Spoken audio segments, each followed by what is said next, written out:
Happy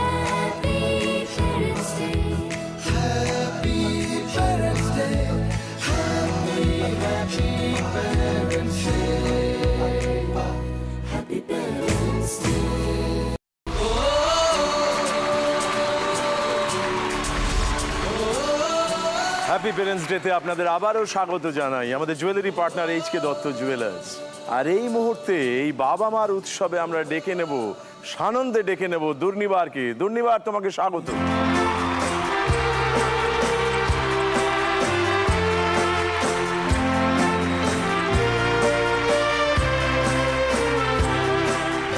এবার আমাদের মাঝখানে পাবো যে দুর্নিবার, যাকে আটকে রাখা যায় না, যে আসবেই, সে হলো সানন্দা। সানন্দা, তোমাকে স্বাগত।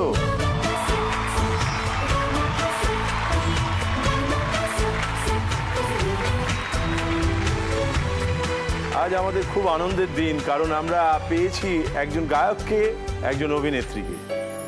অতএব একজন সুরে বলবেন আর একজন সুর ছাড়াই সুর তৈরি করবেন। তাই সুরে যিনি বলবেন তিনিই তো দুর্নিবার। এই যে তোমার নামটা, এটা কার দেওয়া? মার দেওয়া। বেশ, এরকম একটা অসাধারণ নাম যিনি দিয়েছেন, মানে তোমার মা। মার সঙ্গে একটু আলাপ করিয়ে দাও। আমার মা ডালিয়া বসু সাহা। আচ্ছা, ডালিয়া দেবী, নমস্কার। আচ্ছা, আর আমার মায়ের ব্যাপারে বলতে গেলে প্রথম যে কথাটা আমার মনে হয় সেটা হলো আমার সব থেকে ভালো বন্ধু, যত খুনসুটির পার্টনার সব থেকে বেশি আমার মা, এবং আমার সুখ দুঃখের সব থেকে কাছের মানুষটিও আমার মা। পাশে বাবা বসে আছে, বাবা রাগ করছে জানি, বাট কিছু করার নেই। মানে একদম সত্যি কথা বলতে গেলে আমার এই পৃথিবীতে সব থেকে কাছের মানুষ যিনি, তিনি আমার মা। বেশ, মাকে জিজ্ঞেস করি, এই যে দুর্নিবার নামটাকে চট করে পাওয়া যায় না সচরাচর, অন্তত আমি পাইনি, কিন্তু এরকম একটা নাম যে আপনি রাখলেন, মানে এর কারণটা কি? প্রথমত আমার একটু নতুন নাম দেওয়ার ইচ্ছে আছে। অনেকেই আমার কাছে নাম মানে জানতে চায় নতুন। ও, আপনি এই ব্যাপারে পারদর্শী?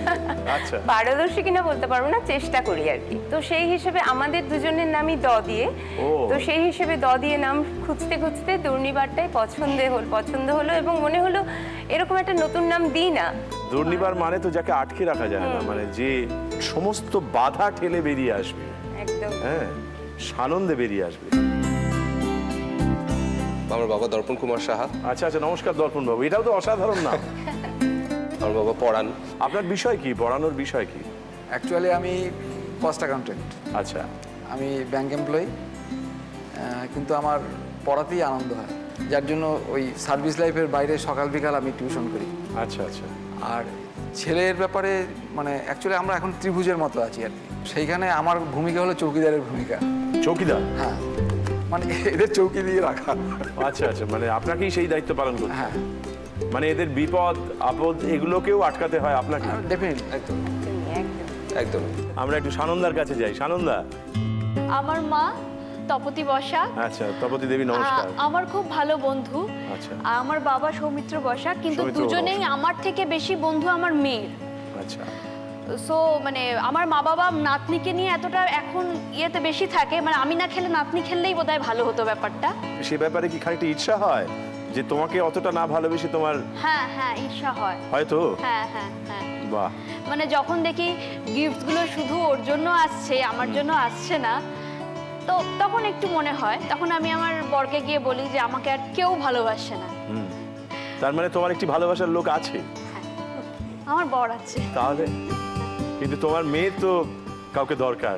ওর অনেক আছে, ওর অনেক আছে, অনেক আছে, সবাই আছে। বোঝা গেল তুমি সহজে জমি ছাড়বে না। ভালোবাসার জমি তুমি কেউ যদি দখল করতে আসে সহজে ছাড়বে না। সহজে ছাড়বো না।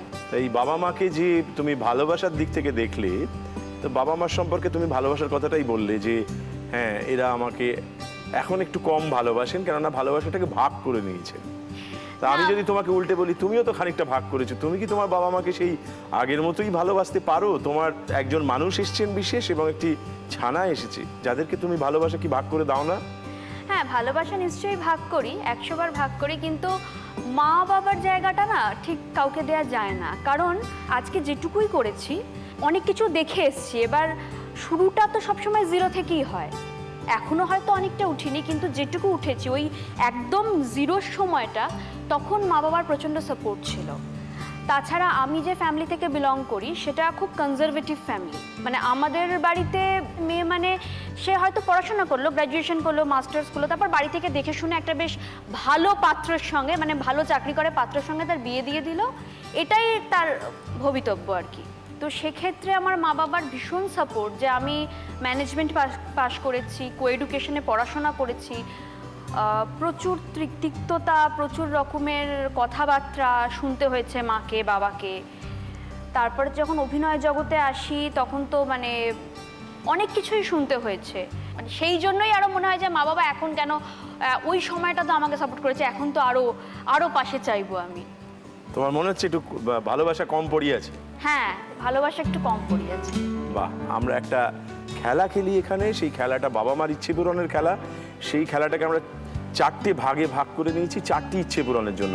এবং এমন অনেক মা বাবা আছেন, এমন অনেক মানুষ আছেন, যে মানুষ এই মুহূর্তে একা বিপন্ন, একটু খাদের কিনারে দাঁড়িয়ে। সেই রকম মানুষ একটু খাদে পড়ে যাওয়ার আগে একটু হাত ধরতে চাইছেন আমাদের, কোনো একটা ইচ্ছে প্রকাশ করতে চাইছেন, তার সেই ইচ্ছেটাকে প্রকাশ করতে চাইবো আমরা সবাই এই হ্যাপি প্যারেন্টস ডে মঞ্চ থেকে। এবং সেই ইচ্ছে পূরণের মানুষ হবে আজকে যে বিজয়ী বা বিজয়িনী হবে সেই মানুষ, সে আমাদের হয়ে তার সেই ইচ্ছে পূরণ করবে। অনিল ভট্টাচার্যের বয়স 85 বছরের বেশি, বাঁশদ্রোণী এলাকার বাসিন্দা। আমি রিপোর্ট কাজ করি, যা পয়সা হয় আমার নিজের পেটটা চালায়। 2 মেয়ে ও 1 ছেলের বিয়ে হয়ে গেছে। ছেলে মেয়েরাও দেখে না। আমার 2 কাঠা জায়গা আছে, ছেলে মেয়েরা নেবার জন্য এরকম।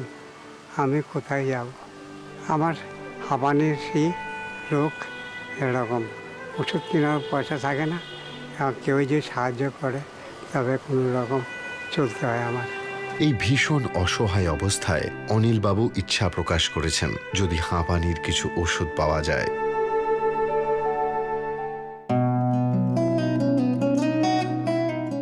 এবার তোমার কাছে জানতে চাইবো, তোমার প্রথম ইচ্ছেটা কি? আমি পার্সোনালি খুব কফি খেতে ভালোবাসি। বাহ। এবং বাবা মা দুজনেই খুব কফি খেতে ভালোবাসে।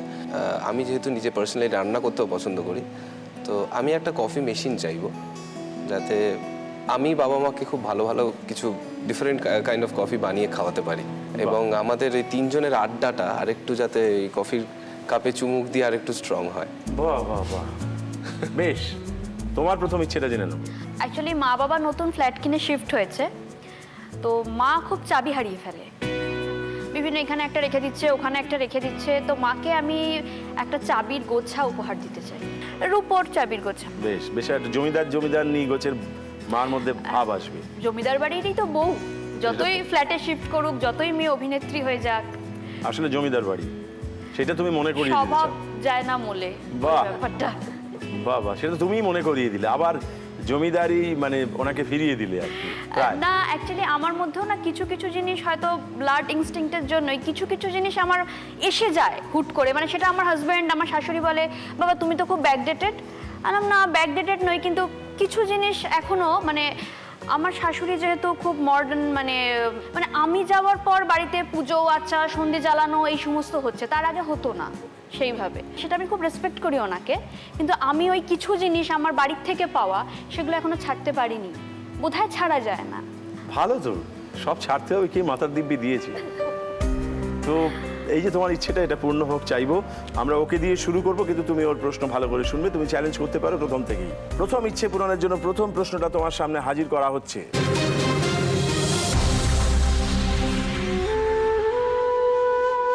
এই গগনচুম্বী সমাধিটি কোনো সেনানায়ক বা রাষ্ট্রনায়কের নয়, সাধারণ একজন সঙ্গীত শিল্পীর। অসমের এই সঙ্গীত শিল্পীর প্রতিভা শুধু অসমীয়া গানেই সীমাবদ্ধ ছিল না, তাঁর লেখা ও গাওয়া গানে সমৃদ্ধ হয়েছে টলিউড থেকে বলিউড। 1992-তে পেয়েছিলেন চলচ্চিত্রের সর্বোচ্চ সম্মান দাদা সাহেব ফালকে, 1997-তে পেয়েছিলেন পদ্মশ্রী সম্মান ও 2011-তে পেয়েছিলেন পদ্মভূষণ সম্মান। কোন সঙ্গীত শিল্পীর সমাধি এটি?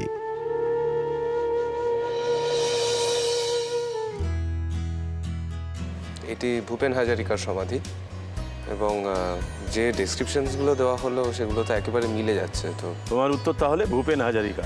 বেশ, তুমি চ্যালেঞ্জ করতে চাও? না, তুমি যে উত্তরটা দিলে সেটা ঠিক হলো না ভুল হলো দেখে নি। আমি এক যাযাবর, আমি এক যাযাবর,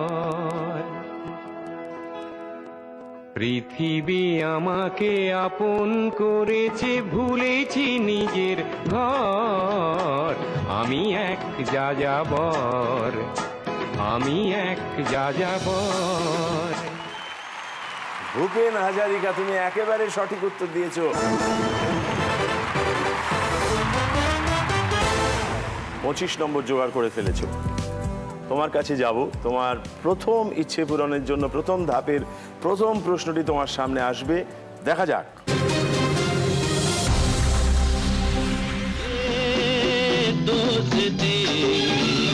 हम नहीं तोड़ेंगे, तोड़ेंगे थम मगर तेरा साथ ना छोड़ेंगे।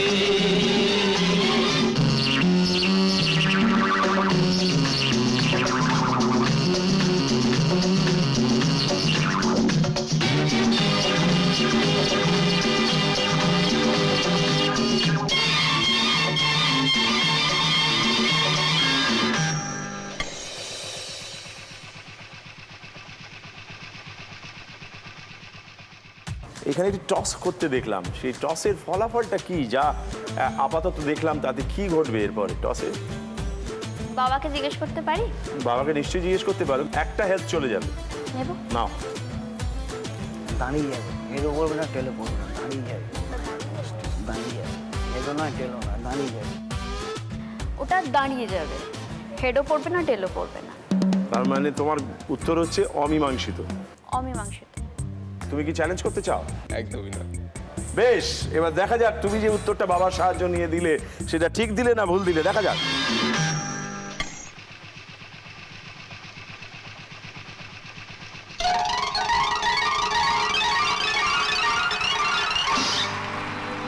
একেবারে সঠিক উত্তর হয়েছে।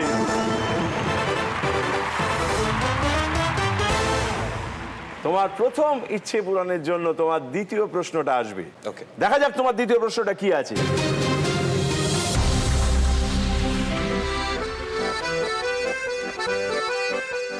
গুড ইভিনিং, আমার নাম বিকাশ। আজকে আমরা একটা ব্রেড তৈরি করব যেটা হচ্ছে ফ্রাইড ব্রেড।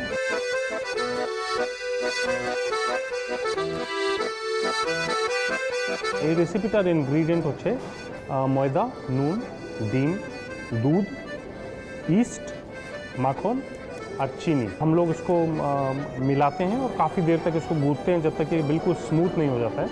होने के बाद हम लोग ऐसे ढक के इसको रख देते हैं। 2 घंटे के बाद जो हमारा डो है वो फूल के इस तरह से हो जाना चाहिए। मैं आपको खोल के दिखाता हूँ। तभी हम इस डो को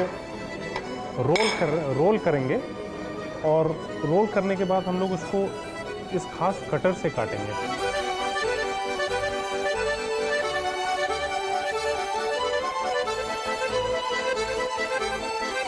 এবার আমি এটাকে ঢেকে দিলাম। এটা ঢাকা অবস্থায় প্রায় 1 থেকে 1.5 ঘন্টা থাকবে ডিপেন্ডিং অন দ্য টেম্পারেচার। তারপরে আমরা এটাকে নিয়ে গিয়ে কিচেনে ডিপ ফ্রাই করব।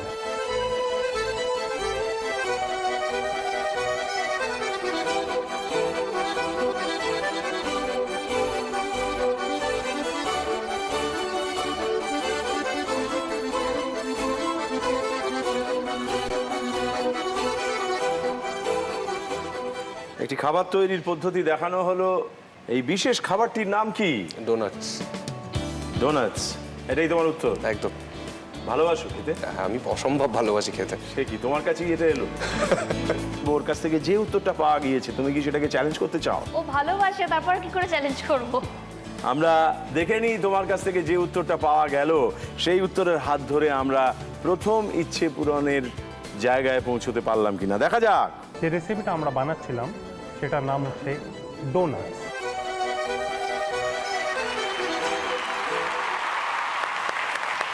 তার মানে তোমার কাছ থেকে যে উত্তরটি পাওয়া গিয়েছে সেটা সঠিক উত্তর।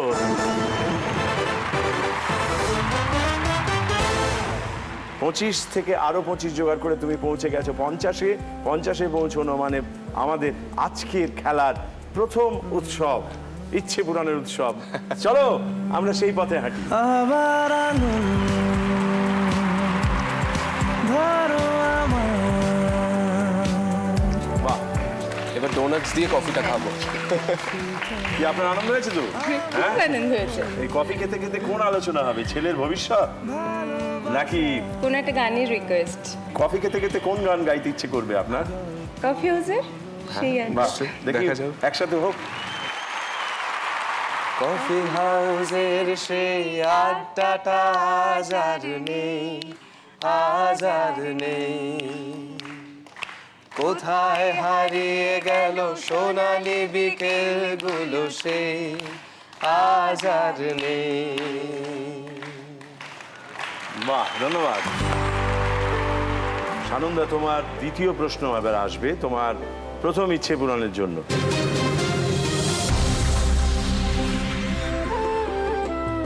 ছোট অবস্থায় এই গাছের পাতা ভাজা বা বড়া হিসেবে খাওয়া হয়।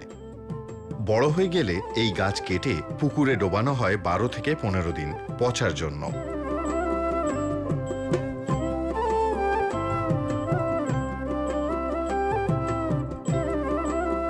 এরপর এর আঁশ বের করে নেওয়া হয়। এই আঁশ থেকে তৈরি হয় নানাবিধ শৌখিন ও নিত্য প্রয়োজনীয় পরিবেশ বান্ধব দ্রব্যাদি। এই গাছটির নাম কি?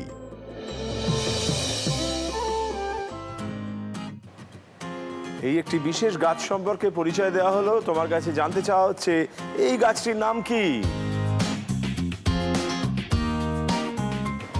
পাট গাছ। সপাটে একটা উত্তর দাও। পাট গাছের পাতা কি ছোট থাকাকালীন খায়? জলে ডুবিয়ে পচায়, পচিয়ে পাট গাছ পচায়, পাটি হবে। তাহলে তোমার এই উত্তরটা নিলাম, পাট গাছ। ধন্যবাদ। তুমি কি চ্যালেঞ্জ করতে চাও? একদমই না।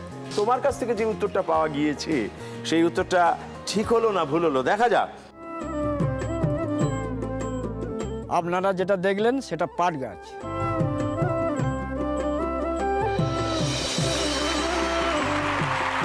পাট গাছ, তুমি একেবারে সঠিক উত্তর দিয়েছো।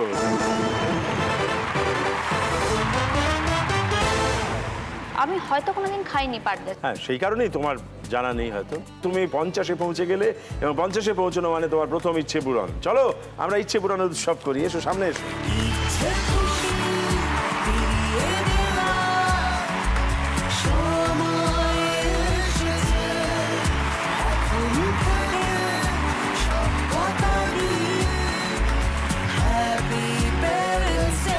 তোমার পছন্দ হয়েছে?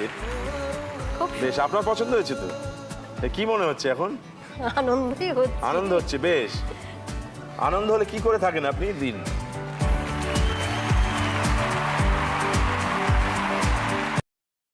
এবার আমি যদি তোমাকে জিজ্ঞেস করি, তুমি মা বাবার প্রথম, মানে এটা তো আমরা একটা অনুষ্ঠানে আছি, সেখানে একটা ইচ্ছে পূরণ করতে পারলে, আমরা বারবার বলছি প্রথম ইচ্ছে পূরণ, কিন্তু তোমার জীবনের প্রথম ইচ্ছে পূরণ স্মৃতিতে কি আছে তোমার, যে এটা করতে পেরে আমি বাবা মার ইচ্ছে পূরণ করতে পেরেছিলাম? বা মা বাবার তরফ থেকে এক্সপেকটেশনের দিকটা না কোনোদিনই আমি এরকম দেখিনি যে বাবা মা আমাকে কোনো একটা টার্গেট ফিক্স করে দিয়েছে যে এখানে কিন্তু তোমাকে পৌঁছতে হবে, তাহলে আমরা খুব খুশি হব। তাদের কাছে সবসময় মানে নিজেদের ভালো লাগার বিষয়টা ছিল আমি ভালো আছি কিনা, এবং যে কোনো সময় যে কোনো জায়গায় যদি কারোর উপকার করি আমি বা কারোর ভালো করি আমি, তখন আমার বাবা মাকে আমি সব থেকে বেশি খুশি হতে দেখেছি। এক হচ্ছে তুমি যেদিন প্রথম এই পৃথিবীতে এলে, প্রথম ওনার শ্রেষ্ঠ ইচ্ছে পূরণ করলেন, সেই দিন যেদিন তুমি এলে সেদিনই ইচ্ছে পূরণ হলো, তাই তো নাকি? নাকি আমি বাড়িয়ে বলছি? না না, কোনো রকম ভাবেই বাড়িয়ে বলে না। এই সারা পৃথিবী জুড়ে আমার যেটা উপলব্ধি সেটা যে সম্পর্কের সত্য হলো মা, বটেই তো। বাবা হলো আরোপিত। নিজেই বলছেন উনি। বাবা আরোপিত এক সত্য, আর স্বামী স্ত্রী হলো চিরসখা। এটা সম্পর্কের ডেফিনেশন করতে আমার কাছে। বাহ, ভারী সুন্দর বলেছেন। আমার জন্মদিনটা খুব ইন্টারেস্টিং একটা দিনে, পয়লা বৈশাখ। পয়লা বৈশাখ, বাহ, ভারী পবিত্র দিন। এই দিনটিতে আমি যাতে জন্ম নিতে পারি, এই দিনটা যাতে স্পেশাল হয়, সেটার জন্য মা অনেক লড়াই করেছে। এবং সেই সময়টাতে আমার হয়তো একদিন আগে বা একদিন পরে জন্ম নেওয়ার কথা ছিল, but she was very determined. অনেক ওই যত্নটা নিজের সাথে করা, সেই লড়াইটা চালিয়ে যাওয়া এবং সেখানে বাকি সবার সাথে থাকাটা। তার মানে তোমার জন্মের দিনক্ষণ থেকে উনি কিন্তু ওনার লড়াই শুরু করেছেন। দরজা খোলার সময় থেকে লড়াই শুরু। তোমার এই গান বাজনার ক্ষেত্রে তো এই লড়াই নিশ্চয়ই একটা বড় ভূমিকা ওনার। গান বাজনার ক্ষেত্রে আমার মিউজিক শুরু যে সময়টায়, তখন আমি হেঁটে চলে দাঁড়াতে পারি না, মানে চলাফেরা করতে পারি না। আমার মা সেজো দিদার কাছে গান শিখতেন। মানে তখন তুমি হামাগুড়ি দাও? আমি তখন হামাগুড়ি দিই। এবার আমি দাঁড়িয়ে তবলাটাও মানে মাথাটার উপরে, মানে মাথার উপরে আমার তবলা ছিল তখন, কিন্তু তাও আমি হাত দিয়ে বাজানোর চেষ্টা করতাম। এবার আমার মিউজিকটা শুরু তবলা দিয়ে। আমার সেজো দিদা আমাকে তবলা শেখাতে শুরু করেন এবং তারপরে মায়ের সাথে পাশাপাশি থেকে থেকে আমার গান গাওয়া শুরু। এইটা কিন্তু সত্যি কথা যে মা, আমি জন্মের আগে থেকে মা চাইতো যাতে আমি গান গাইতে পারি। তার মানে মার মধ্যে একটা শিল্পবোধ, একটা শিল্প চেতনা অনেক আগে থেকেই ছিল। আপনি নিজে কি গায়িকা হতে চেয়েছিলেন না কি হতে চেয়েছিলেন? এখন নয়, দুর্নিবারের মা হয়েছিল। আমি একটু কথা বলছি, ওর মার কিন্তু এখন পরিপূর্ণতা বা পরিচিতি আবৃত্তি শিল্পী হিসাবে। বা অনেকক্ষণ থেকে দুর্নিবারের পরিচয়ে আপনাকে চিহ্নিত করেছি। দর্শক আপনাকে চেনেন, কিন্তু যারা চেনেন না তাদের জন্য দু লাইন দুকলি দিন। কোন কবিতা বলবো? ও মা জিজ্ঞেস করছে ছেলেকে। আজ এখন অগস্ট মাস, স্বাধীনতার সময় বিদ্রোহী বলো। বলো বীর, বলো উন্নত মম শির, শির নেহারি আমারই নত শির ওই শিখর হিমাদ্রির। বলো বীর, বলো মহাবিশ্বের মহাকাশ ফাঁড়ি, চন্দ্র সূর্য গ্রহ তারা ছাড়ি, ভুলোক দুলোক গোলোক ভেদিয়া, খোদার আসন আরশ ছেদিয়া, উঠিয়াছি চির বিস্ময়ে আমি বিশ্ববিধাত্রীর, মম ললাটে রুদ্র ভগবান জলে, রাজ রাজ টিকা দীপ্ত জয়শ্রীর। বলো বীর, আমি চির উন্নত শির, আমি চির দুর্দম দুর্বিনীত নৃশংস, মহাপ্রলয়ের আমি নটরাজ, আমি সাইক্লোন, আমি ধ্বংস, আমি মহাভয়, আমি অভিশাপ পৃথ্বীর, আমি দুর্বার, আমি ভেঙে করি সব চুরমার, আমি অনিয়ম শৃঙ্খল, আমি দলে যাই যত বন্ধন, যত নিয়ম কানুন শৃঙ্খল, আমি মানি না কোনো আইন, আমি ভরা তরি করি ভরা ডুবি, আমি টর্পেডো, আমি ভীম ভাসমান মাইন, আমি ধূর্যটি, আমি এলোকেশে ঝড় অকাল বৈশাখীর, আমি বিদ্রোহী সুত বিশ্ববিধাত্রীর। বলো বীর, চির উন্নত মম শির, আমি ঝঞ্ঝা, আমি ঘূর্ণি, আমি পথ সম্মুখে যাহা পাই যাই চূর্ণি, আমি নৃত্য পাগল ছন্দ, আমি আপনার তালে নেচে যাই, আমি মুক্ত জীবনানন্দ, আমি হাম্বীর, আমি ছায়ানট, আমি হিন্দোল, আমি চলো চঞ্চল ঠমুকি ছমুকি, পথে যেতে যেতে চকিত চমুকি, ফিং দিয়া দি তিনদোল, আমি চপলা চপলে হিন্দোল, আমি তাই করি ভাই যখন চাহে মন যা, করি শত্রুর সাথে গলাগলি, ধরি মৃত্যুর সাথে পঞ্জা, আমি উন্মাদ, আমি ঝঞ্ঝা, আমি অরফিয়াসের বাঁশুরি, মহাসিন্ধু তলা ঘুম ঘুম ঘুম চুমু দিয়ে করি নিখিল বিশ্বে নিচ্ছুম, মম বাঁশুরির তানি পাশুরি, আমি শ্যামের হাতের বাঁশুরি, আমি রুশে উঠে যাবে ছুটি মহাকাশ ছাপিয়া, ভয় সপ্ত নরক হাবিয়া, দোজাখ নিভে নিভে যায় কাঁপিয়া,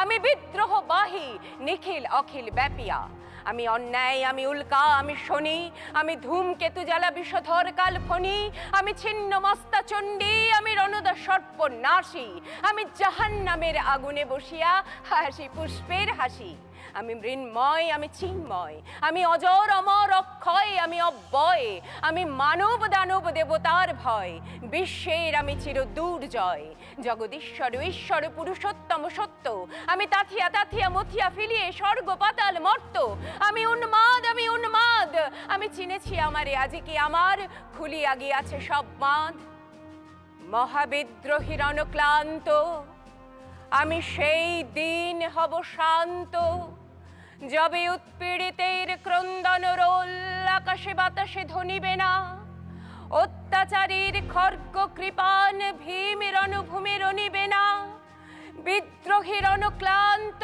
আমি সেই দিন হব শান্ত, আমি চির বিদ্রোহী বীর, আমি বিশ্ব ছাড়াই উঠিয়াছি একা, চির উন্নত শির। বাহ,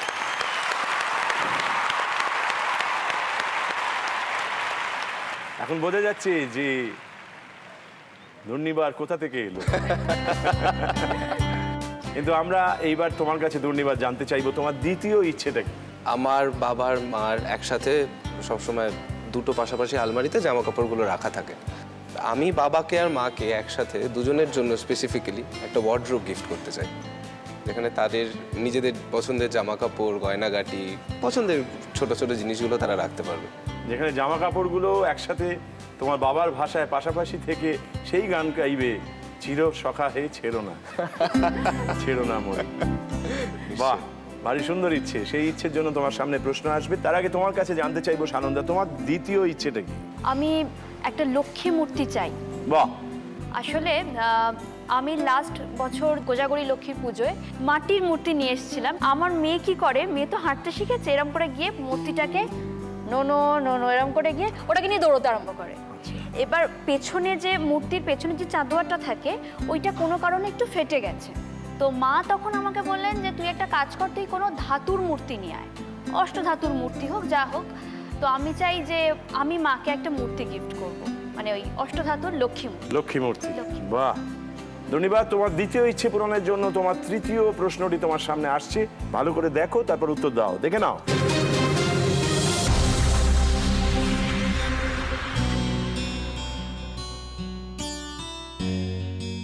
মুম্বাইয়ের যে জায়গাটিতে আমি এখন দাঁড়িয়ে আছি সেটির আদি নাম মহিম পার্ক।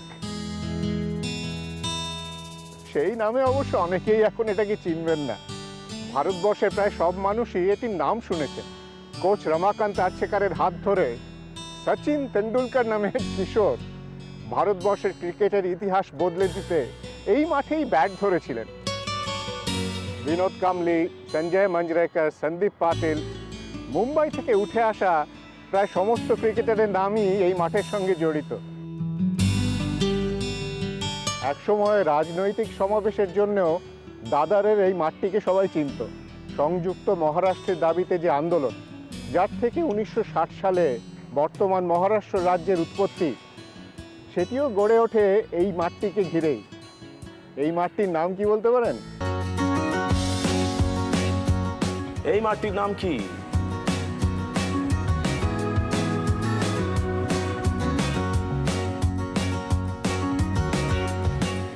এটার জন্য আমি সাহায্য চাইবো বাবার কাছে। নিশ্চয়ই, বাবার সাহায্য নাও। বাবা, উত্তর পেয়ে গেছি, শিবাজি পার্ক। বাবা বলছেন শিবাজি পার্ক। বেশ, তোমার এই উত্তরটা নিলাম। তুমি কি চ্যালেঞ্জ করতে চাও? ঠিক বলেছি। আমরা এবার দেখে নিই এই মাঠটিকে শিবাজি পার্ক নামে চিহ্নিত করা হয় কিনা। দেখা যাক।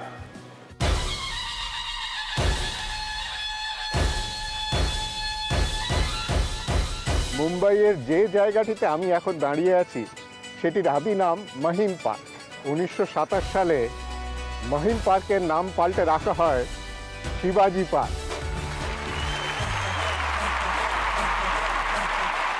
তার মানে বাবার সাহায্য নিয়ে তুমি যে উত্তরটা দিয়েছো একেবারে সঠিক উত্তর।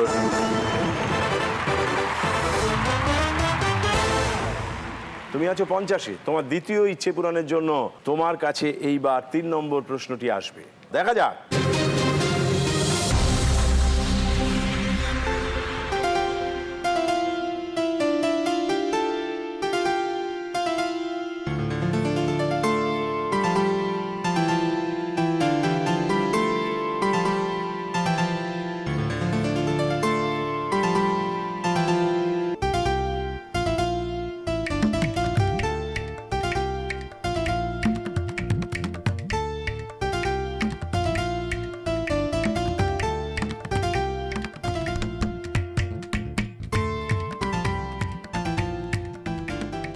নিচের থেকে ওপরের সারিতে ওই জিজ্ঞাসার চিহ্নের জায়গায় কোন ছবিটি তুমি বসাতে চাও এবং তার কারণটি কি?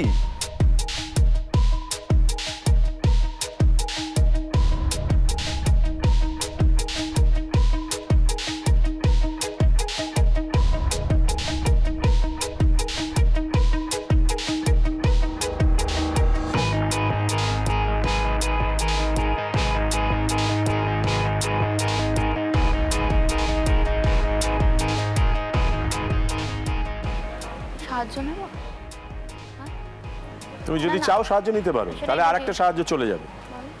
প্রথমে একটা ঐরাবত, ওইতে ঐরাবত, এক্কা গাড়ি ওই ছুটেছে ঐরাবত, হাতি মানে ঐরাবত, এক্কা গাড়ি ওই ছুটেছে ঐরাবত, তারপর ওই ওই ও হাতি। কি কারণে? একা গাড়ি ওই ছোট এ, এটা হাতিটা ঐরাবত, এ ওই ওল ও ও, মানে একা গাড়ি ঐরাবত ওল ঔষধ। তার মানে এ ওই ও ও পর পর পর পর এরা আসছে, ক্রোনোলজি মেনটেন করে।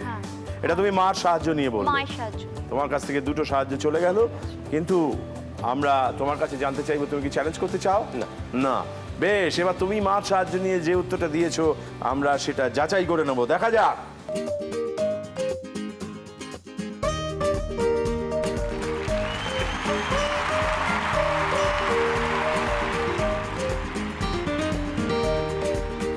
অতএব মার সাহায্য নিয়ে তুমি যে উত্তরটা দিয়েছো সেটা একেবারে সঠিক উত্তর হয়েছে।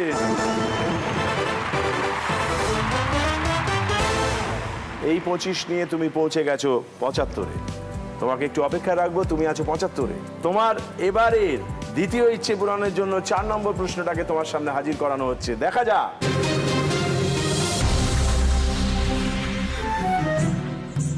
বর্ষা মানেই ঝমঝমে বৃষ্টি, বৃষ্টি মানেই ছাতা। বর্ষাকালের আসল প্রোটেকশন বা অ্যান্টিবায়োটিক তো ছাতা, অথচ ছাতার আবিষ্কার কিন্তু একেবারেই বৃষ্টি থেকে বাঁচার জন্য তৈরি হয়নি, বরং ছাতার আবিষ্কার হয়েছে রৌদ্র থেকে বাঁচার জন্য। ছাতার আবিষ্কার চীনে, এবং সেটা প্রায় 3000 বছর আগে। এরপর ছাতার ব্যবহার শুরু হয় কোরিয়া, জাপান সহ এশিয়ার অন্যান্য দেশে। ছাতা মানে আমব্রেলা, শব্দটি এসেছে লাতিন আমব্রা শব্দ থেকে। এই আমব্রা শব্দের অর্থ কি?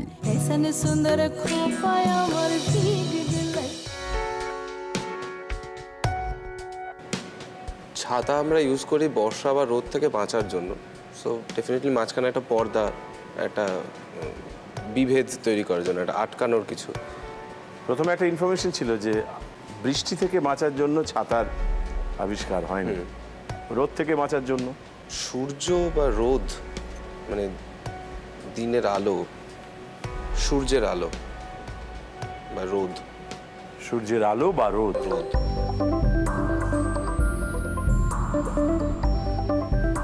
মা বেশ অনেকক্ষণ ধরে মাথাটা নাড়ছে, ডেফিনেটলি মা জানে। তাই মায়ের সাহায্যটা নিয়েই নি। ছায়া, আচ্ছা ছায়া। মার সাহায্য নিয়ে তুমি জানালে যে ছায়া। বেশ, তোমার এই উত্তরটা নিলাম। এবার তোমার কাছে জানতে চাইবো তুমি কি চ্যালেঞ্জ করতে চাও? চাও না? আমরা এবার জেনে নিতে চাইবো যে উত্তরটা তুমি দিয়েছো মার সাহায্য নিয়ে সেটা ঠিক উত্তর না ভুল উত্তর, আমরা দেখে নিই।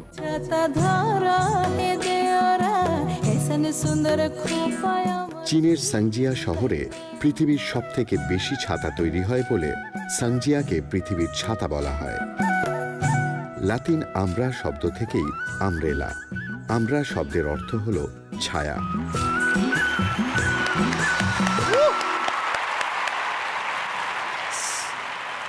তার মানে মার সাহায্য নিয়ে তুমি যে উত্তরটা দিয়েছো সেটা একেবারে সঠিক উত্তর হয়েছে। শুভেচ্ছা, অভিনন্দন এবং ধন্যবাদ।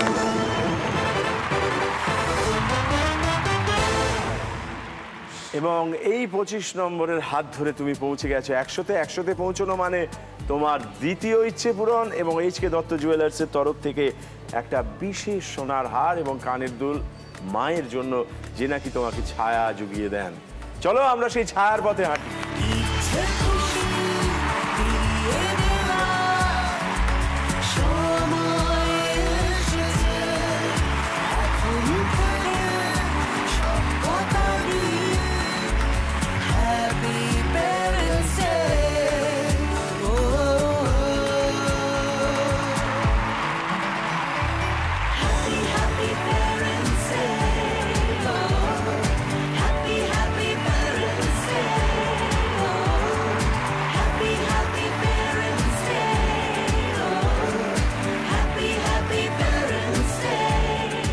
মন ভালো হচ্ছে? ভীষণ। মন ভালো হলে কি করতে ইচ্ছে করে? গান গাইতে ইচ্ছে। গাও গাও, একদম একদম। এই মেঘলা দিনে একলা ঘরে থাকে না তো মন, কাছে যাব কবে পাবো ওগো তোমার নিমন্ত্রণ। এই মেঘলা দিনে একলা ঘরে থাকে না তো মন, কাছে যাব কবে পাবো ওগো তোমার নিমন্ত্রণ।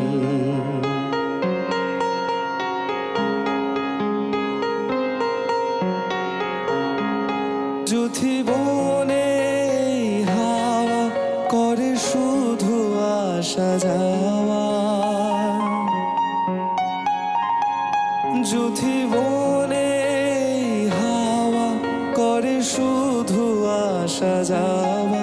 হায় হায় রে দিন যায় রে ভরে আধারে ভুবন, কাছে যাব কবে পাবো ওগো তোমার নিমন্ত্রণ। এই মেঘলা দিনে একলা ঘরে থাকে না তো মন, কাছে যাব কবে পাবো ওগো তোমার নিমন্ত্রণ। সানন্দা, এই বাবা মাকে ভালো যেমন বেসেছো তেমনি কখনো আঘাতও কি করেছো, দুঃখও কি দিয়েছো নাকি না? ইচ্ছাকৃতভাবে না বা জেদ করে নয়, কিন্তু আমার জীবনের কিছু ঘটনা এমন ঘটেছে যাতে আমার মা বাবা একটু কষ্ট পেয়েছেন, কিন্তু আমার মা বাবা সেইভাবে কোনোদিন প্রকাশ করেননি। কি ঘটলো এমন, মানে তুমি অজান্তে কষ্ট দিয়ে ফেললে? আমার জীবনে যখন প্রথমবার বিবাহ হয় তখন আমি খুব ছোট, সেটা আমি নিজেও সেটাও নিজে পছন্দ করেই করেছিলাম। কিছুটা মা বাবার অমতে গিয়েই করেছিলাম। মা বাবা একটু সতর্ক করেছিল, কিন্তু মানে হয়তো আমার কপালে ছিল। তো সেই সম্পর্ক যখন ভেঙে যায়, সেটা 4 মাসের মধ্যে হয়েছিল। তো সেই সময়টা মা বাবা খুব কষ্ট পেয়েছিল। আমি জানি যখন ওই ঘটনাটা ঘটে আমি বাড়িতে আর ফিরিনি। 6-7 বছর আগের ঘটনা, তখন আমার বয়স আরও কম, তখন আমি চাকরি করি, এমন কিছু মাইনেও পেতাম না, কিন্তু আমি একটু জেদ করেই হোক, মা বাবা বলেছিল তুই ফিরে আয়, কিন্তু আমার মনে হয়েছিল আমি যদি ফিরে আসি, মানে হয় না চোখের সামনে যদি সবসময় দেখি কষ্টটা বেশি হবে। তো সারাদিন অফিস করতাম, মানে যাতে আমার ওই জিনিসটা মনে না আসে। মা বাবার সাথে খুব কম কথা হতো, হয়তো দিনে 1 মিনিট 1.5 মিনিটের কথা বলতাম, মানে একটুখানি মানে ওই আড়ালেই থাকতাম আমি। সেরমভাবে দীর্ঘ 1.5 বছর কেটেছে। তারপর আস্তে আস্তে আমিও রিকভার করেছি, দেখলাম মা বাবাও আস্তে আস্তে রিকভার করেছে। ইন দ্য মিন টাইম আমি অভিনয় জগতে এলাম, জগৎ পাল্টালো, লোক পাল্টালো, পরিবেশ পাল্টেছে। তারপরে তো তার বছর 4 বাদে আমার আবার বিবাহ হয়। সেবার কিন্তু মা বাবা, যদিও সেটাও আমার পছন্দ করা, কিন্তু সেবার মা বাবা দেখলাম খুব একটা আপত্তি করেনি। তারপর সবটাই খুব স্মুথলি গেছে। তো সেই সময়টা আমি ইচ্ছাকৃত করিনি, কেউ তো চায় না, সম্পর্ক তো ভাঙবো বলে কেউ গড়ে না, কিন্তু আমার ক্ষেত্রে হয়েছিল এটা।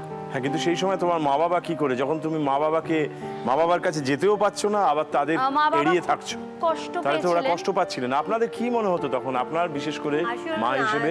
আমাদের বাড়িটা এমন একটা যে আমি ওকে জোর করে আনতেও পারতাম না। বাড়ির লোক কি বলবে, 5টা কথা বলবে। তখন দিনগুলো কাটতো কিভাবে আপনাদের, সারা দিনের কাজের মধ্যে? তখন দৌড়ে যেতাম ওর কাছে। হ্যাঁ, কিন্তু আপনার দুশ্চিন্তা হতো না বাবা হিসেবে যে ও একা আছে, কেমনটা আছে? তো হতো, যখন ওকে আবার ফিরিয়ে আনতে যাচ্ছিলাম তখন ও বারণ করলো যে আসলে আমাদের এই জয়েন্ট বড় ফ্যামিলির অনেক রকম অনেক অসুবিধা ছিল তখন। সেই আর ও সেটা মেনে নিতে পারতো না, ওকে সবাই ছোট করতো বাড়িতে, আরো 5টা মেয়ে আছে বাড়িতে। সেই কারণে ও বললো যে আমি থাকি, আমার অসুবিধা হবে না এখানে। তারপরে গিয়ে দেখলাম না, ঠিক আছে, ফ্ল্যাটগুলো সব ভালো। মা বাবা সবসময় চাইতো যে আমাকে সাপোর্ট দেবে, মানে এখনো দেয়ও, কিন্তু আমি সবসময় চাই যে আমার প্রবলেম, আমি বিশ্বাস করি আমার সমস্যাটা আমিই মেটাতে পারি। যতই আমি বলি যে আমি এ ব্যাপারে কারো সাহায্য চাই না, আমি বুঝি, কিন্তু মন সবটা বোঝে না, সেই জন্য একটা আশ্রয় লাগে। সেটাকে তুমি মা বাবা বলতে পারো, সেটাকে অন্য কারোর মা বাবা বলতে পারো, এতে একটা আশ্রয় লাগে। না, আশ্রয় তো অবশ্যই লাগে, ছাতার মতো ছায়া লাগে। ছায়া। বেশ, তোমার দ্বিতীয় ইচ্ছে পূরণের জন্য তোমার এবারের প্রশ্নটা তোমার সামনে হাজির করা হচ্ছে। जगन्नाथ नमो नमः, श्री जगन्नाथ नमो नमः, जय जगन्नाथ।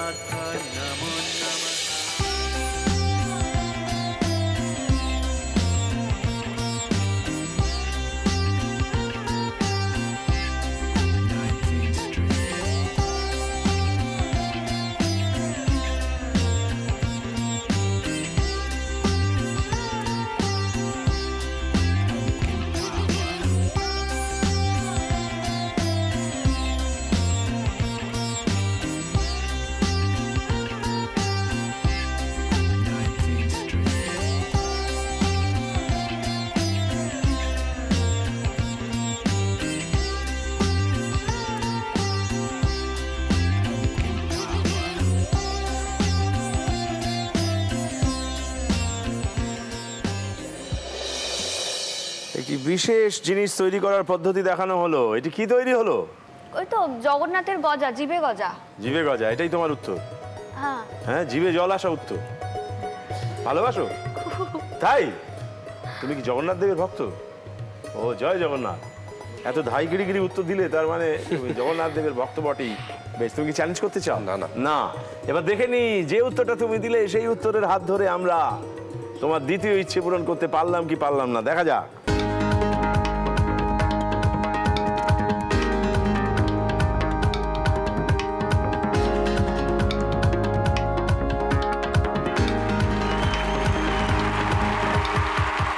জিভে গজা একেবারে সঠিক উত্তর হয়েছে।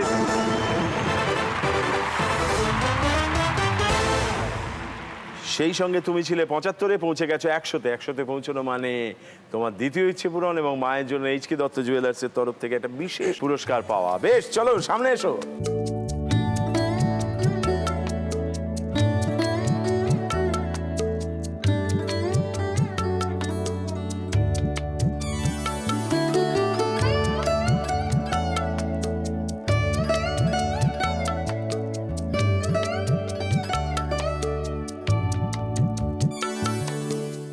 ভালো হয়েছে, খুব সুন্দর হয়েছে। এবার মাকে জিজ্ঞেস করবো, আপনার আনন্দ হয়েছে তো? হ্যাঁ। তো এই যে লক্ষ্মীকে পেলেন, কিন্তু আপনার যে ঘরের লক্ষ্মী সে কে?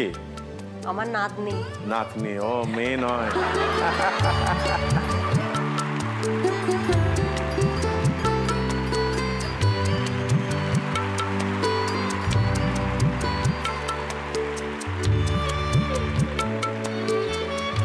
ধন্যবাদ। তোমার তৃতীয় ইচ্ছেটা কি? আমার বাবা এবং মা, বিশেষ করে মা, দুজনেই খুব ঘুরতে যেতে ভালোবাসেন। কিন্তু সে ঘুরতে যাওয়াটা অনেক রকম হয়, মানে একটা ট্যুর অ্যান্ড ট্রাভেলসের সাথে ঘুরতে যাওয়া আর কোথাও গিয়ে জাস্ট হারিয়ে যাওয়া। তো এবার হারিয়ে যেতে গেলে তুমি ধরো একদিন দুদিনের জন্য হারিয়ে গেলে তোমার তো বাঁচার জন্য কিছু জিনিসপত্র দরকার, টেন্টস অ্যান্ড এভরিথিং। এই ট্রাভেলিং একটা কিট দরকার স্পেসিফিক্যালি মায়ের জন্য। এরকম হয়েছে, আমরা ধরো একসাথে 3-4 দিনের জন্য কোথাও বেড়াতে গেছি, একটা দিন একটা বেলা মাকে খুঁজে পাওয়া যাচ্ছে না। কারণ মা কোনো জঙ্গলের ভেতরে কোথাও গিয়ে কোনো একটা নিরিবিলি জায়গা খুঁজে পেয়েছে যেটা মার খুব পছন্দ হয়েছে, সেখানে সারাদিন আছে একা একাই। একা একা। বাহ। তো মার জন্য আমি একটা ট্রাভেলিং কিট ওটা হাতে দিয়ে বলতে পারো যাও নিরুদ্দেশে বেরিয়ে। একদম। তবে খানিকটা দূর গিয়ে আবার ফেরত এসো। মাকে তো ছাড়া যাবে না। আপনার ভেতরে একটা রোমাঞ্চকর মহিলা আছে। এই যে ছেলে বড় হয়ে গেল এবং ছেলে যে এরকম গান গায়, তা এইরকম গান শুনলে নিশ্চয়ই অনেকেই ওকে নিরুদ্দেশের পথে হারিয়ে যাওয়ার সময় ওকে পেতে চায়। হ্যাঁ, চায় না? ফেসবুকে আমার প্রায় 1000 খানেকের ওপর ফ্রেন্ড রিকোয়েস্ট পড়ে আছে, কারণ ওকে তারা ছুঁতে পারেনি, ওই পেতে পারেনি হারিয়ে যাওয়ার সময়। তাই আমাকে রিকোয়েস্ট করেছে, প্লিজ তুমি আমার রিকোয়েস্টটা অ্যাকসেপ্ট করো আর ওর ফোন নাম্বারটা দাও, আর না হলে ওকে বলো আমার রিকোয়েস্টটা একটু অ্যাকসেপ্ট করতে। আপনাকেই বলছি? হ্যাঁ। আপনি সেগুলো সামলান কি করে? বলি যে তোমরা সবাই তোর ফ্যান, সবাই তো বন্ধু, সবার শুভেচ্ছা না থাকলে ও কি করে কোথায় পৌঁছবে? কিন্তু এরকম পার্সোনালি যদি ওকে আটকে দাও তাহলে ও ওর কাজটা করবে কি করে? এরকম করে বুঝিয়ে আর কি হ্যান্ডেল করতে। বোঝে তারা না, তারা অবুঝ। অনেকটাই অবুঝ। তারা অবুঝ। বাংলাদেশে গেছিল, ওখানে সমস্ত মেয়েরা তারাই বলছে একবার শুধু আই লাভ ইউ বলে দাও। কেউ বলছে, আমার মা পাশে বসে আছে, বলছে দেখ এরকম যদি একটা জামাই পেতাম। ভীষণই ক্রেজি ব্যাপারটা নিয়ে। ভালো লাগে। বন্ধু চেনা মানুষেরা খেপে উঠেছে একদম। এবার তোমাকে লজ্জা দিতে চাইছে। লজ্জাটা আমি নিচ্ছি, একদম মাথা পেতে নিচ্ছি, লজ্জাটা কোনো অসুবিধা নেই। লজ্জা নিয়েও গৌরব। হ্যাঁ, একেবারে। জি বাংলা আমাকে একটা আলাদা পরিবার দিয়েছে এবং সেই পরিবারটার আমি একটা খুব ছোট্ট একটা সদস্য, যাকে সবাই খুব ভালোবাসে। এই কথাটা বলার সঙ্গে সঙ্গে চারিপাশটা দেখে বুঝতে পারলে। কিন্তু তার থেকেও বড় কথা হলো যে আমার কাছে যে দুটি পরিবার আছে, সেই দুটি পরিবার আজকে একসাথে, আমার বাবা মা এবং এই আমার কাজের জায়গা। সো এই দুটো জায়গা একসাথে থেকে আজকে এইখানে যে আমি বসে থাকাটা, এটা is my fulfilment so fur.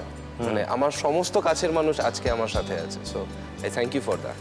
যাদের আবেদন তোমার মার হাত ছাড়িয়ে তোমার কাছে অব্দি পৌঁছয় না, তারা নিশ্চয়ই এখন এইসব কথা শুনতে শুনতে উদ্গ্রীব হয়ে আছে। তো কখন তুমি গান গাইবে, কখন তুমি তাদের উদ্দেশ্যে দুকলি গাও, তারা তাতেই খুশি নিশ্চয়। মন দিল না বধূ মন নীল যে শুধু আমি কি নিয়ে থাকি, মন দিল না বধু, মন নীল যে শুধু আমি কি নিয়ে থাকি, মন দিল না বধু, মন দিল না, দিল না, দিল না বধু, মন নিল যে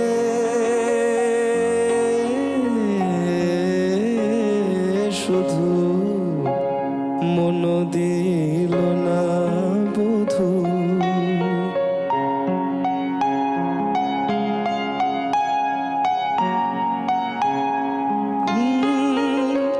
মহুয়া মাতায় ঢোলক, দোলে পলাশের নোলক, মহুয়া মাতায় ঢোলক, দোলে পলাশের নোলক, বাঁধে কেউ বাহুর রাখি, আমি কি নিয়ে থাকি, মন দিল না বধু, মন নীল যে শুধু আমি কি নিয়ে থাকি। ধন্যবাদ। তুমি তো গান নিয়ে আছো, কিন্তু যাদের শোনালে তারা একটা ব্যথা নিয়ে আছে, একটা মায়া ভরা ব্যথা নিয়ে আছে। এই ব্যথা যে কি ব্যথা, যে পায় সেই জানে। বেশ, তাদের ব্যথা নিয়ে থাকতে দাও, কিন্তু আমরা ওই ব্যথা থেকে সরে এসে আরো আনন্দের দিকে যেতে চাই। আমরা তৃতীয় ইচ্ছে পূরণ করতে চাই। তৃতীয় ইচ্ছে পূরণের জন্য 5 নম্বর প্রশ্নটা তোমার সামনে আসছে।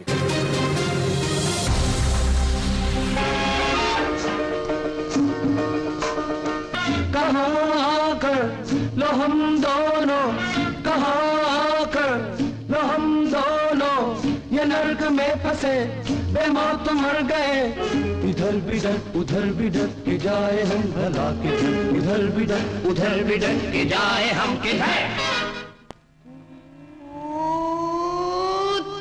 बंगला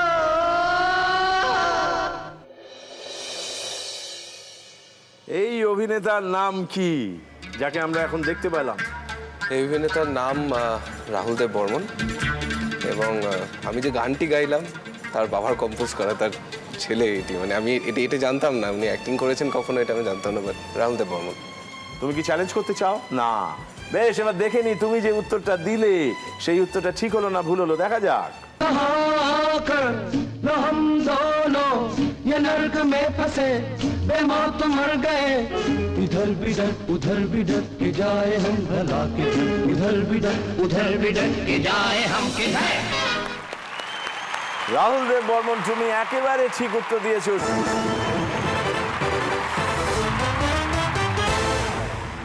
তুমি পৌঁছে গেছো 125-এ। আরেকটি প্রশ্নের অপেক্ষা। তুমি আছো 100-তে। তোমার তৃতীয় ইচ্ছেটা কি? তো আমি ছোট থেকেই প্রচুর বই পড়তাম, মানে আমার বই পড়তে ভালো লাগে, গল্পের বই, মানে পড়াশোনার বই পড়তে খুব একটা ভালো লাগে না। মা আমার ছোট্টবেলাকার, যখন আমি চাচা চৌধুরী পড়তাম সেই সময়কার গল্পের বইগুলো গুছিয়ে গুছিয়ে রেখে দিয়েছে, বেশ সুন্দর করে মলার দিয়ে। আমি যে তুমি ওগুলো এত ছোটবেলার বই ওরমভাবে রেখে দিচ্ছ, মা বলছে না ওগুলো তোর মেয়ে পড়বে বড় হয়ে। আলাম তাহলে ভালো কথা, তো একটা ওই জন্য একটা বুক সেলফ দিতে চাই যাতে মা ওখানে সবটা গুছিয়ে রাখতে পারে। তোমার ছেলেবেলাকে গুছিয়ে রাখবে। আসলে যে ছেলেবেলায় তোমার ছানা, সেই ছেলেবেলায় হাত দেবে, একটা বৃত্ত সম্পূর্ণ হবে। ভারী সুন্দর ইচ্ছে। এইবারে তোমার 5 নম্বর প্রশ্নটি তোমার সামনে আসবে, দেখা যাক। লাল নীল সবুজেরি মেলা বসেছে, লাল নীল সবুজেরি মেলা রে, আয় আয় আয় রে ছুটে খেলবি যদি আয় নো। 27 অগস্ট 1783 সালে প্রফেসর জ্যাকুইস চার্লস এবং লেস ফ্রেরেস রবার্ট প্রথম গ্যাস বেলুন আবিষ্কার করেন।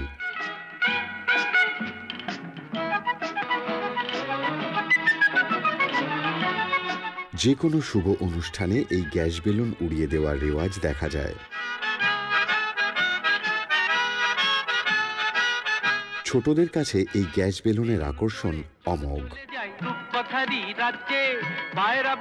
এই একই পদ্ধতি অবলম্বন হয় মানুষবাহী গ্যাস বেলুনেও। চলে যাই রূপকথারই রাজ্যে, পায়রা ভুতুম হুতুম পেঁচা সঙ্গে যাবে আজকে।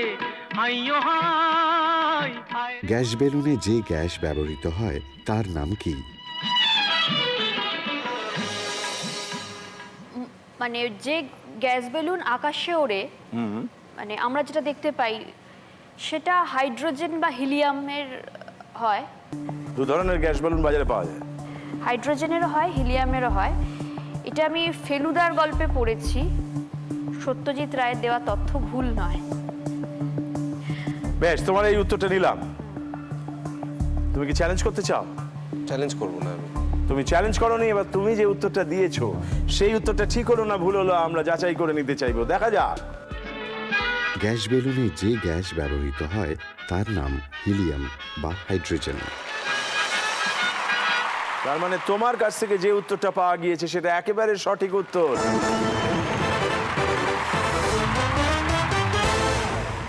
তোমার এই প্রশ্নের উত্তরের হাত ধরে তুমি পৌঁছে গেলে 125-এ থাকা দুর্নিবারের কাছে যাব। তোমার দুটি প্রশ্ন বাকি আছে, মানে একটি ম্যাজিক প্রশ্ন আর একটি সাধারণ প্রশ্ন। তুমি এখন সাধারণ প্রশ্ন চাইবে নাকি ম্যাজিক প্রশ্ন চাইবে?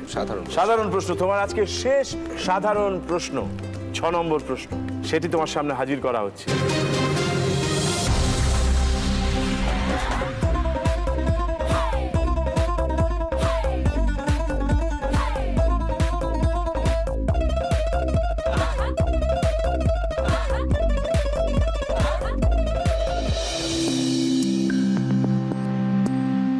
এই যে আমরা যে 4টি ছবি দেখতে পাচ্ছি তোমার সামনে এসেছে, এই 4টি ছবির মধ্যে একটি বিশেষ দিক থেকে একটি মিল রয়েছে। সেই মিলটি কি?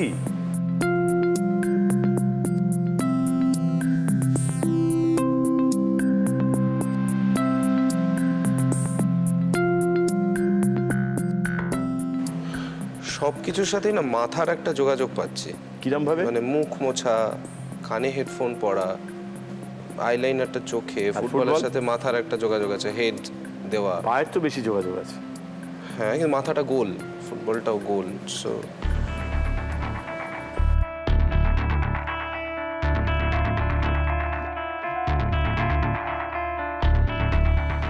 চোখ, কান, তারপর মুখ। চোখ আর কানটার মধ্যে একটা সম্পর্ক খুঁজে পাচ্ছি। কিভাবে? রুমালটা, আইলাইনার চোখ। বেশ, তারপরে কান, হেডফোন কান, ফুটবল, পা বা মাথা, হাত। সহজভাবে দেখো। হাত। মা হাসছে কিন্তু মার উপায় নাই, দুটি সাহায্যই চলে গেছে। দুটি সাহায্য।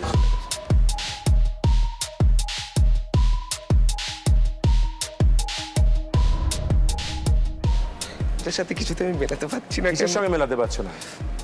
হাত, পা, চোখ, কান। জানি না, পাওয়া গেল না। বেশ, তোমার কাছে উত্তর পাওয়া গেল না। তুমি কি চ্যালেঞ্জ করতে চাও? এই সেই মুখ্য মুহূর্ত, তাই তুমি ছেড়ে দিতে চাইছো? আমরা এবারে দেখে নিতে চাই আমরা কি উত্তরের তালাশ করছিলাম।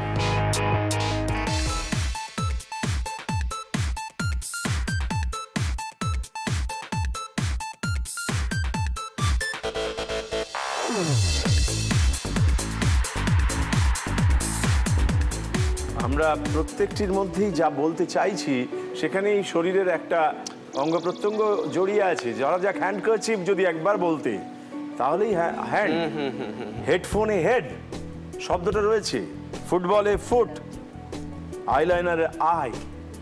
বারবার বললে, তুমি যদি একবার নামগুলো বলতে, তাই তোমাকে এই যাত্রায় আমাদের ঘোষণা অনুযায়ী বলতে হচ্ছে তোমার উত্তরটা ভুল হলো।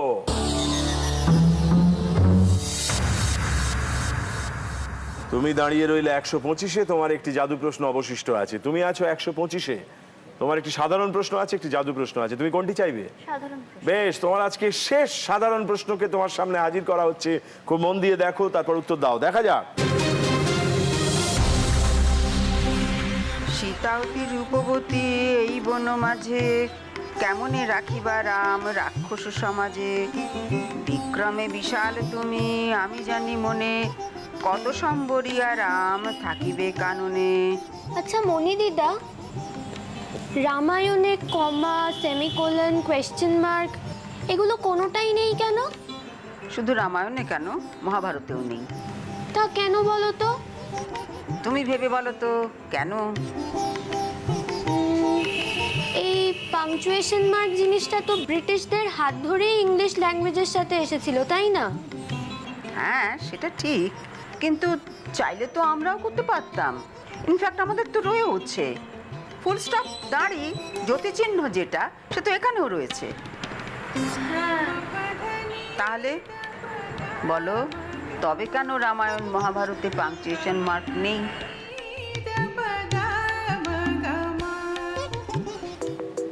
এটা প্রশ্ন ছিল? নিশ্চয়ই। রামায়ণ মহাভারতে পাংচুয়েশন মার্ক থাকে না কেন?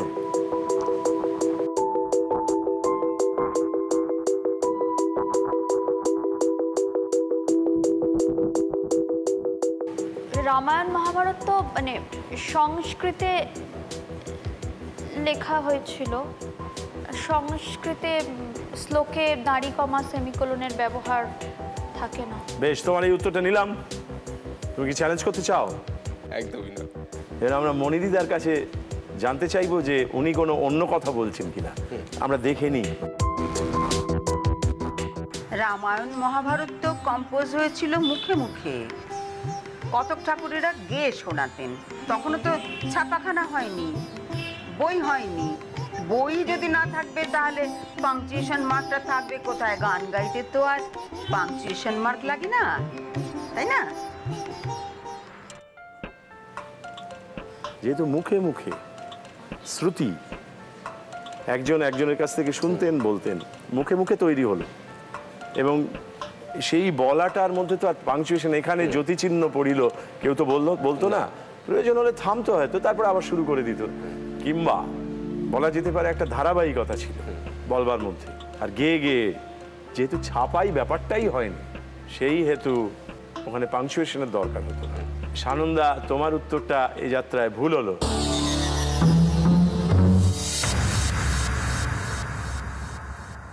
তুমি 125-এই দাঁড়িয়ে রইলে, তুমি আছো 125-এ। তোমার আজকের শেষ প্রশ্ন, ম্যাজিক প্রশ্ন, সেইটিকে সামনে আনা হচ্ছে। খুব ভালো করে দেখো, যাচাই করো, তারপর উত্তর দাও, দেখা যাক।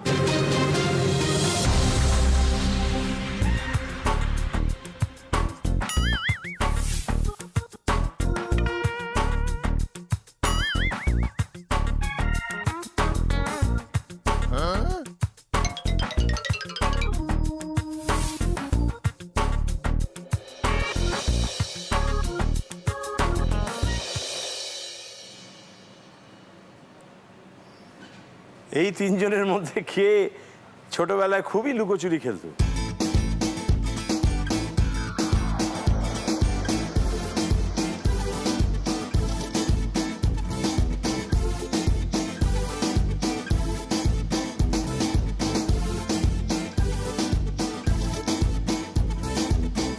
লুকোচুরি খেলেছো? হ্যাঁ। বাহ, খেলার নিয়ম জানো তো? গুনতে হয়, একজন সবাই লুকায়, একজন কি খোঁজে। যে মানুষটা আসে সে তো জানতে পারে না কোথায় লুকিয়েছে, সেটা তাকে মাঝে মাঝে জানানো দিতে হয়।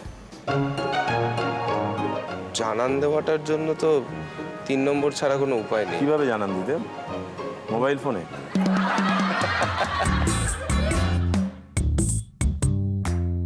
মানে তালা না থাকলে তুমি অন্য কিছু লুকিয়ে রাখতে পারবেও না। সো যার কাছে তালা আছে সেই লুকিয়ে রাখতে পারবে। সো 1 নম্বর। তালা দিয়ে সে ঘরে ঢুকে পড়বে বলছো? একটা উত্তর তোমার কাছে, লুকোচুরি খেলছে। 50 নম্বরের প্রশ্ন।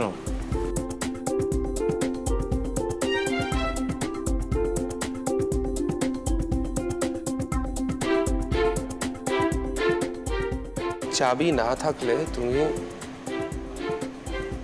লুকোনো জিনিসটা খুঁজে দেখতেও পাবে না, যেটা লুকিয়ে আছে তালার ভেতরে। তো চাবি দিয়ে মোবাইলটা খোলাবে। কি, ইউ নিড কি টু ওপেন ইউর মোবাইল। চাবিকে তুমি বলছো এখন কি? হ্যাঁ। বেশ, চাবি আছে কোথায়? 2-এ লক কি। আচ্ছা, মাই আনসার ইজ 1, যার কাছে তালা আছে। বেশ। এবং লক এবং লুকোচুরির মধ্যে মিলটা আমি সব থেকে বেশি পাচ্ছি। তাহলে তোমার এই উত্তরটা নিলাম। আমাদের হাতে আর সময় নেই, তোমাকে জানতে চাইবো তুমি কি চ্যালেঞ্জ করতে চাও? আমরা দেখে নিই আসল উত্তরটা কি।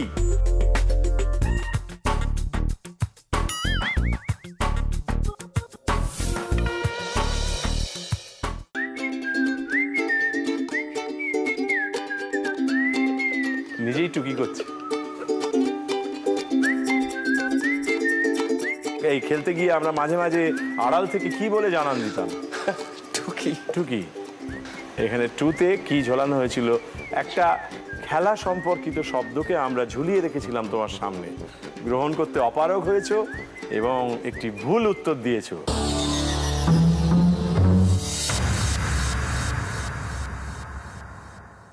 তৃতীয় ইচ্ছে পূরণের জন্য ওর প্রশ্নকে চ্যালেঞ্জ করতেই হবে, কেননা তুমি 125-এ আটকা পড়ে আছো। তুমিও আছো 125-এ। এইবারে তোমার জাদু প্রশ্নের উত্তর দিতেই হবে। তোমার জাদু প্রশ্নটিকে সামনে আনা হচ্ছে, খুব মন দিয়ে দেখো, তারপর উত্তরটাকে খুঁজে নাও। দেখা যাক।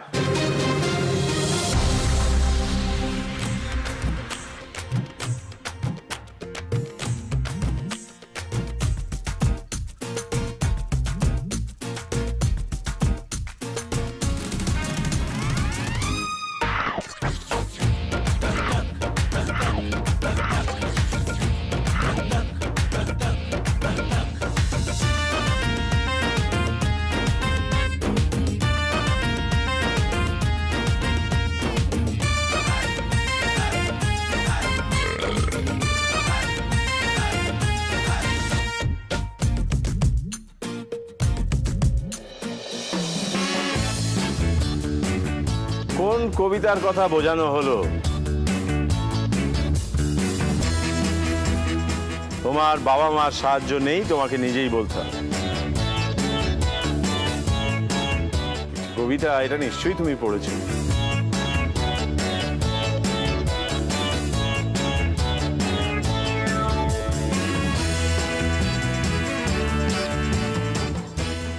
আমসত্ত্ব, কলা, মিষ্টি।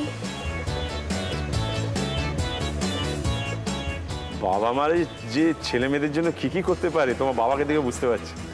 ছটফট করছে যাতে তুমি বলতে পারো, সেই জন্য নানাবিধ ভঙ্গিমা ব্যবহার করছি। এই যে হাপুস হুপুস করে খেলো, দেখে তুমি কি বুঝলে? কবিতার লাইন একদমই মনে করতে পারছি না। বেশ, এই উত্তরটা দিতে পারছো না এই মুহূর্তে। আমরা দুর্নিবারকে জিজ্ঞেস করবো, তুমি কি চ্যালেঞ্জ করতে চাও আজকে শেষ প্রশ্নটি? হ্যাঁ, আমার প্রথম দুটো লাইন তো একদমই মনে পড়ছে।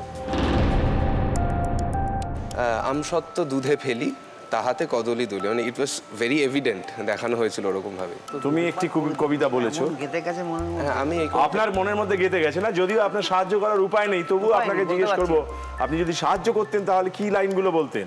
আমসত্ত্ব দুধে ফেলি, তাহাতে কদলি দলি, সন্দেশ মাখিয়া তাতে, সন্দেশ মাখিয়া দিয়া তাতে, সন্দেশ মাখিয়া তাতে, হাপুস হুপুস শব্দ, চারিদিক নিস্তব্ধ, পিঁপড়া কাঁদিয়া যায়, পিপিলিকা কাঁদিয়া যায় পাতে। বেশ, ও যা বলছে আপনিও তাই বলতে চাইছেন। সেবার দেখে নিতে চাইবো, চ্যালেঞ্জ করে তুমি যে উত্তরটা দিয়েছো সেই উত্তরটাই কি আমরা খুঁজছিলাম? দেখা যাক।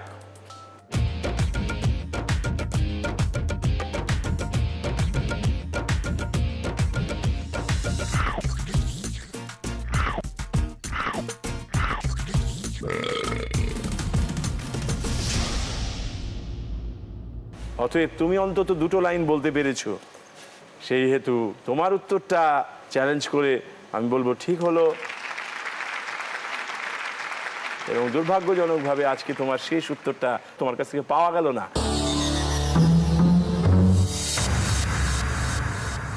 তাই জাদু প্রশ্নের হাত ধরে চ্যালেঞ্জ করে তুমি 50 নম্বর পেয়ে গেলে, অর্থাৎ তুমি পৌঁছলে 175-এ, সানন্দা তুমি 125-এ দাঁড়িয়ে রইলে। কিন্তু শেষটা আমরা দারুণ করে উদযাপন করতে চাই, তার আগে তোমার তৃতীয় ইচ্ছেটা পূরণ করে নিতে চাই। এসো সামনে।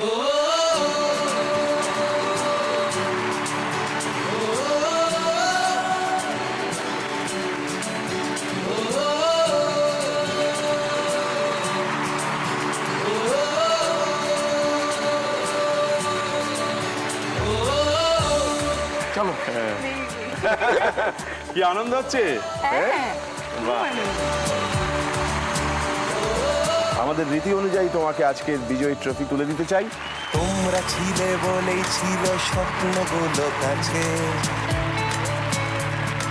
ছোট্টবেলার রূপকথারা এমনি করে। এখানে আদি মোহিনী মোহন কাঞ্জিলালের তরফ থেকে একটা বিশেষ শাড়ি স্বর্ণালী কাঞ্জিলালের ডিজাইন করা, এটা তোমার মায়ের জন্য, মার গায়ে দিবা।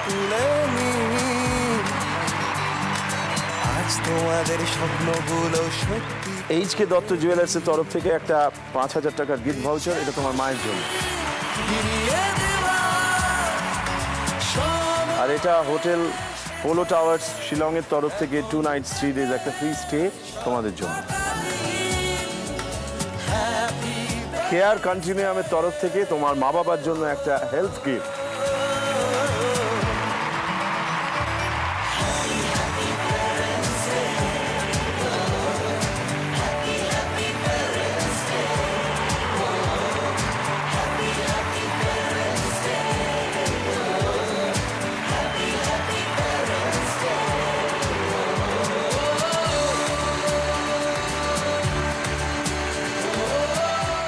আমরা পৌঁছে যেতে চাইব সেই মানুষটির কাছে যিনি আসলে আমাদের সহযোগিতা চান, আমাদের উষ্ণতা চান এবং আমাদেরই পথ ধরে আমাদের আনন্দ পথের যাত্রী হতে চান। সেই বিপন্ন মানুষের পাশে ধন্যবাদ, তুমি আমাদের হয়ে ওনার ইচ্ছে পূরণ করবে। এবারে আমরা সবাই মিলে আনন্দ যজ্ঞে গান গাইতে গাইতে ঢুকে পড়বো। দেখো আলো আলো আকাশ, দেখো আকাশ তারায় ভরা, দেখো যাওয়ার পথের পাশে ছোটে হাওয়া পাগল পারা। এত আনন্দ আয়োজন সবই বৃথা আমায় ছাড়া।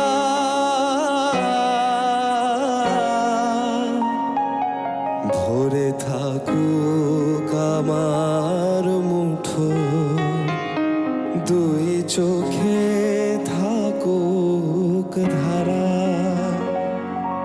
এলো সময় রাজার মতো, হলো কাজের হিসেব সারা।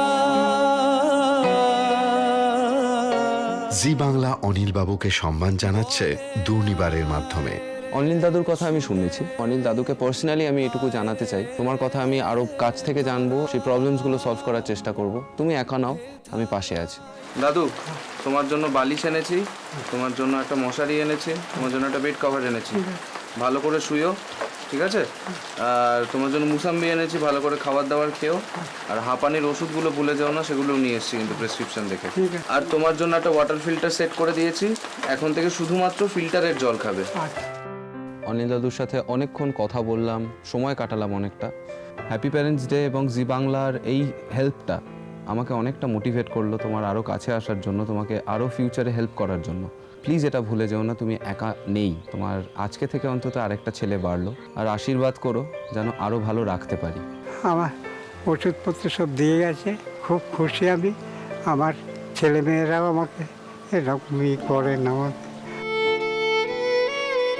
জি বাংলা হ্যাপি প্যারেন্টস ডের মঞ্চ থেকে অনিল বাবুর ইচ্ছা পূরণ করে দুর্নিবার আসলে সম্মান জানালেন এই রকম অসংখ্য বাবা মাকে।